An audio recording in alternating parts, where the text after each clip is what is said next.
அருமையான கர்த்தருடைய ஜனமே, கோடை காலத்துல நடப்பது போல இருக்கிறதோ உங்கள் வாழ்க்கை? நம்ம எல்லாருமே ஒரு வசந்த காலத்தை விரும்புவோம். கோடை காலத்துல நம்ம யாருமே விரும்புறதில்லை. நம்முடைய வாழ்க்கையில கூட நம்ம சந்திக்கிற பிரச்சனைகள், போராட்டங்கள் எல்லாம் கோடை காலத்தை போல இருக்குதுல்ல.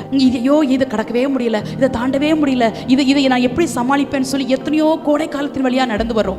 இந்த கோடை காலம் எதுக்கு தெரியுமா உங்களுக்கு எனக்கு கொடுக்கப்பட்டிருக்குது? ஒரு பெரிய வசந்த காலத்தை கர்த்தர் உங்களுக்கு எனக்கு வச்சிருக்கிறாரு. ஒரு வசந்த காலம் நமக்கு இருக்குது. ஏன் இப்ப கோடை காலத்துல அப்பா நடத்துறாரு?